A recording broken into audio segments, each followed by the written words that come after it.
আসসালামু আলাইকুম রহমতুল্লাহ।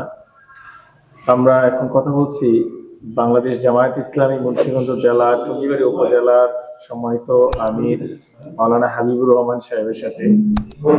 আমরা তার কাছে জানতে চাইব এই আসন তথা টঙ্গিবাড়ি লৌহজনে বাংলাদেশ জামায়াত ইসলামী নির্বাচনের অবস্থান কি রকম বলে মনে করেছে? আলহামদুলিল্লাহ, আল্লাহ পাকের শুকরিয়া যে আল্লাহ রাব্বুল আলামিন আমাদের কি জুলুম শোষণের অবসান ঘটিয়ে একটা নির্বাচনী পরিবেশ তৈরি করে দিয়েছেন।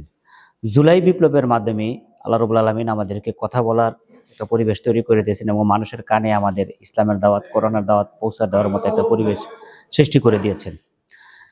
এই পরিবেশের পরে জুলাই বিপ্লবের পরে আমাদের এলাকার, বিশেষ করে টঙ্গিবাড়ি এবং লৌহজনে এলাকার প্রত্যেকটা মানুষের মনের মধ্যে একটা চিন্তা চেতনা আছে যে আমরা একটা কাঙ্ক্ষিত মানের একটা রাষ্ট্র চাই, আমরা একটা সুন্দর একটা সমাজ চাই, যে সমাজটা থাকবে না কোনো হানাহানি, হিংসা, বিদ্বেষ, কলুষতা মুক্ত একটা সমাজ চাই আমরা, এবং ইসলামী হুকুমত পরিপূর্ণ একটা সমাজ চাই। আলহামদুলিল্লাহ, এই বিপ্লবের পরে মানুষের কাছে আমরা যে যতটুকু দাওয়াত পৌঁছানোর চেষ্টা করেছি, বেশিরভাগ মানুষই আমরা দেখছি যাদের কাছে পৌঁছেছে বিশাল একটা অংশ, এবং এটা সংখ্যায় বেশিরভাগই হবে, এবং তারা চায় যে না, আলহামদুলিল্লাহ, আমরা একটা দেশে কোরআনের আইন আসুক, বাংলাদেশ জামাত ইসলামী দাঁড়িপাল্লা মার্কা প্রতীক জিতুক, এটা আমরা চাই, মনে প্রাণে বিশ্বাস করি। এবং তারা এতটুকু বলছে যে আমরা আমাদের নিজস্ব লোকজন, আত্মীয় স্বজন, পাড়া প্রতিবেশী যারা আছে সবার সাথে ব্যাপারটা আমরা আগ্রহের সাথে, তারা উৎসাহ উদ্দীপনার সাথে তারা একে অপরের কাছে বলতেছে যে এবারে আমরা একটা বিজয় চাই, একটা বিপ্লব চাই, একটা পরিবর্তন চাই, যেটা হবে ইসলামের বিজয়, ইসলামের পক্ষে বিজয়।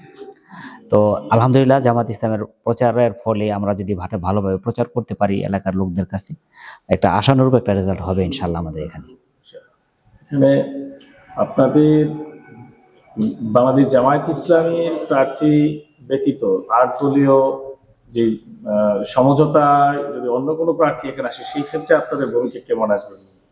আলহামদুলিল্লাহ, যেহেতু ইসলামী আন্দোলন, ইসলামী হুকুমত প্রতিষ্ঠার জন্য বাংলাদেশে 8টা দল মিলে একটা জোট হয়েছে, জোটের পক্ষ থেকে যাকেই নমিনেশন দেওয়া হয় আমরা স্বাচ্ছন্দ্যে, অতি আগ্রহের সাথে, উদ্দীপনার সাথে, আমরা আন্তরিকতার সাথে তাদের সাথে কাজ করার চেষ্টা করব। এটা যদি আমার জামাত ইসলাম না হয়, অন্য কোনো ইসলামী দলও হয়, অন্য কোনো জোটভুক্ত যে কোনো দলই হয়, তার সাথে আমরা ইনশাল্লাহ নিষ্ঠার সাথে, ঐক্যতার সাথে কাজ করব। এই ব্যাপারে আমরা প্রতিশ্রুতিবদ্ধ ইনশাআল্লাহ। টাইম টিভি বাংলা, সত্যি উন্মোচনের অঙ্গীকার।